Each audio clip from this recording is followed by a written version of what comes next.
Halo Sobat MBO, di era digital yang serba cepat ini, data itu ibarat emas bagi setiap bisnis. Setuju nggak sih? Tapi, dengan semakin meningkatnya data yang kita kumpulkan, risiko pelanggaran data juga ikut meningkat. Kebayang nggak sih, kalau data rahasia bisa bocor, reputasi perusahaan bisa hancur dibuatnya, kerugian finansial bisa besar, dan yang lebih parah, bisa ada tuntutan hukum. Aduh, repot banget kan? Bayangin aja, semua usaha kalian untuk mengumpulkan data privasi agar citra perusahaan jadi lebih baik tiba-tiba hilang begitu aja. Pelanggan kecewa, kepercayaan runtuh, dan biaya untuk mengatasi masalah ini bisa sangat besar. Serem kan? Dalam upaya mengatasi risiko besar ini, berbagai negara telah menetapkan regulasi ketat terkait perlindungan data, seperti GDPR di Uni Eropa dan UU PDP di Indonesia. Regulasi ini merupakan langkah serius yang mendorong organisasi untuk melindungi data pribadi dengan penuh tanggung jawab. Yang pertama, mari kita bahas GDPR di Uni Eropa. Ini adalah standar emas dalam melindungi data yang mewajibkan setiap organisasi yang menangani data warga Eropa untuk mematuhi peraturan yang ketat. Oleh karena itu, bisnis yang beroperasi di wilayah Eropa harus sangat berhati-hati dalam menangani data. Sementara di Indonesia, kita memiliki Undang-Undang Pelindungan Data Pribadi atau UU PDP. Meskipun terbilang masih baru, UU PDP ini menunjukkan komitmen yang kuat dalam melindungi data pribadi masyarakat Indonesia. Oleh karena itu, bagi bisnis di Indonesia, kepatuhan terhadap UU PDP sangatlah penting.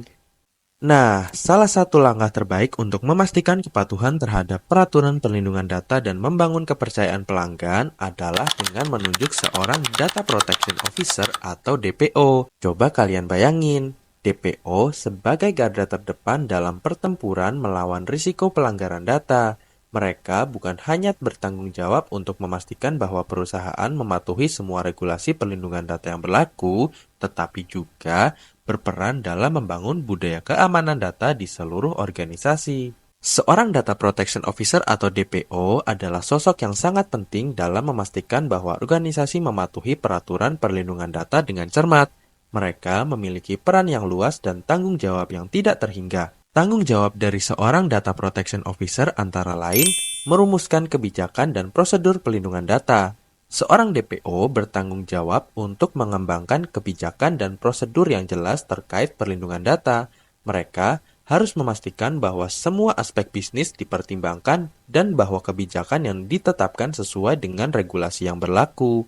Yang kedua, memberikan pelatihan dan edukasi. Seorang DPO harus menjadi sumber daya utama dalam memberikan pelatihan dan edukasi kepada karyawan tentang praktik perlindungan data yang baik. Ini termasuk pemahaman tentang risiko keamanan data, kebijakan perusahaan, dan langkah-langkah yang harus diambil dalam menghadapi situasi darurat. Yang ketiga, melakukan audit kepatuhan. Salah satu tugas utama DPO adalah melakukan audit dan penilaian kepatuhan terhadap kebijakan perlindungan data perusahaan. Mereka harus secara rutin memeriksa dan mengevaluasi praktik bisnis untuk memastikan bahwa prosedur diikuti dengan baik dan benar, dan juga bahwa tidak ada pelanggaran data yang terjadi. Yang keempat, menangani keluhan dan pelanggaran. Ketika ada keluhan atau pelanggaran data yang dilaporkan, seorang DPO bertanggung jawab untuk menanganinya dengan cepat dan efisien. Mereka harus memiliki prosedur yang jelas untuk menangani insiden keamanan data dan bekerja sama dengan tim internal untuk menyelesaikan masalah tersebut. Poin yang kelima sekaligus yang terakhir adalah berkomunikasi dengan pemangku kepentingan eksternal. Sebagai perwakilan utama perusahaan dalam hal perlindungan data, seorang DPO juga harus berkomunikasi secara efektif dengan pemangku kepentingan eksternal. Contohnya adalah otoritas pengawas dan pelanggan. Mereka harus siap untuk menjelaskan kebijakan perusahaan, memberikan laporan tentang kepatuhan, dan merespons pertanyaan atau kekhawatiran terkait privasi data.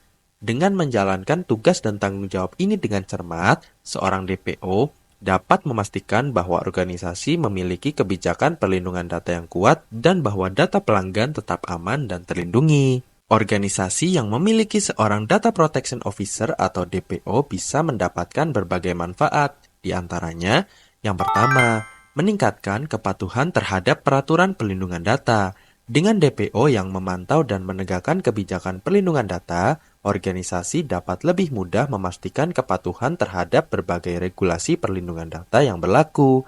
Hal ini membantu menghindari denda dan sanksi hukum yang mungkin timbul akibat pelanggaran data. Manfaat yang kedua adalah membangun kepercayaan dan loyalitas pelanggan. Kehadiran seorang DPO menunjukkan komitmen organisasi dalam melindungi privasi dan keamanan data pelanggan.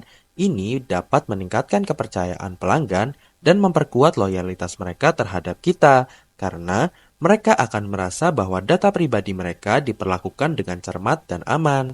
Yang ketiga, mengurangi risiko pelanggaran data dan konsekuensinya. Dengan tugas rutin dalam melakukan audit kepatuhan dan menangani pelanggaran data, seorang DPO dapat membantu mengidentifikasi dan mengurangi risiko pelanggaran data. Hal ini dapat mengurangi potensi kerugian finansial, reputasi yang tercoreng, dan juga tuntutan hukum yang mungkin timbul akibat insiden keamanan data. Manfaat yang keempat adalah meningkatkan efisiensi dan efektivitas pengelolaan data.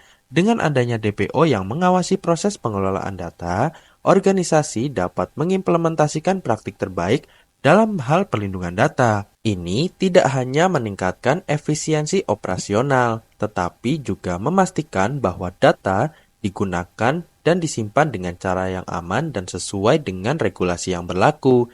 Manfaat yang kelima sekaligus poin kesimpulan terakhir adalah memperkuat reputasi dan citra perusahaan. Organisasi yang dikenal memiliki kebijakan perlindungan data yang kuat dan transparan cenderung memiliki reputasi yang lebih baik di mata pelanggan dan pemangku kepentingan lainnya.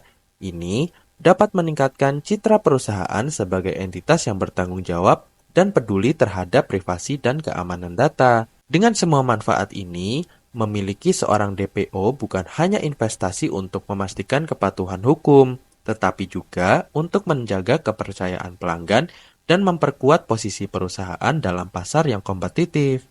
Memilih Data Protection Officer atau DPO yang tepat adalah langkah kunci dalam memastikan kepatuhan terhadap peraturan perlindungan data dan membangun kepercayaan pelanggan.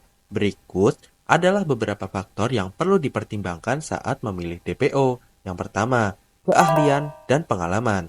DPO harus memiliki keahlian dan pengalaman yang relevan dalam perlindungan data. Mereka perlu memahami secara mendalam tentang peraturan perlindungan data yang berlaku, seperti GDPR di Uni Eropa dan UU PDP di Indonesia. Pengalaman praktis dalam menangani masalah keamanan data juga sangat berharga. Yang kedua, kualifikasi dan sertifikasi. Penting bagi seorang DPO untuk memiliki kualifikasi dan sertifikasi profesional yang relevan. Misalnya, sertifikasi seperti Certified Information Privacy Professional/Europe atau CIPP/E atau Certified Information Privacy Professional/US atau CIPP/US menunjukkan bahwa mereka telah melewati ujian standar industri dan memiliki pemahaman mendalam tentang praktik perlindungan data. Yang ketiga, keterampilan komunikasi dan kolaborasi. Seorang DPO harus memiliki keterampilan komunikasi yang baik dan dapat bekerja sama secara efektif dengan berbagai pemangku kepentingan dalam organisasi. Kemampuan untuk menjelaskan konsep teknis secara jelas kepada non-teknis dan untuk berinteraksi dengan berbagai departemen sangatlah penting. Yang keempat, sumber daya dan dukungan. DPO harus memiliki akses ke sumber daya dan dukungan yang memadai untuk menjalankan tugasnya secara efektif. Ini termasuk dukungan dari manajemen senior, akses ke tim keamanan data dan kepatuhan, serta akses ke alat dan teknologi yang diperlukan untuk memantau dan melindungi data. Yang kelima dan terakhir adalah biaya dan nilai. Terakhir, tetapi tidak kalah pentingnya adalah mempertimbangkan biaya dan nilai yang ditawarkan oleh DPO. Ini termasuk biaya yang terkait dengan perekrutan dan mempekerjakan DPO, baik itu internal atau eksternal. Penting untuk mengevaluasi nilai yang ditawarkan DPO dalam kaitannya dengan biaya dan manfaat yang diharapkan, serta memastikan bahwa investasi ini memberikan pengembalian yang sepadan untuk organisasi. Dengan mempertimbangkan faktor-faktor ini dengan cermat, organisasi dapat memilih DPO yang tepat untuk memastikan perlindungan data yang efektif dan kepatuhan terhadap regulasi yang berlaku. Keren nggak sih Sobat MBO? Yang namanya DPO ini memang pahlawan tidak terlihat dalam dunia perlindungan data dan keamanan informasi. Jangan lupa untuk subscribe channel Mitra Berdaya Optima untuk mendapatkan video informatif lainnya tentang perlindungan data. Share video ini ke Sobat MBO yang lain yang mungkin tertarik dengan topik perlindungan data. Bersama-sama, kita dapat meningkatkan kesadaran dan keamanan data di seluruh industri. Terima kasih sudah menonton, dan sampai jumpa di video berikutnya.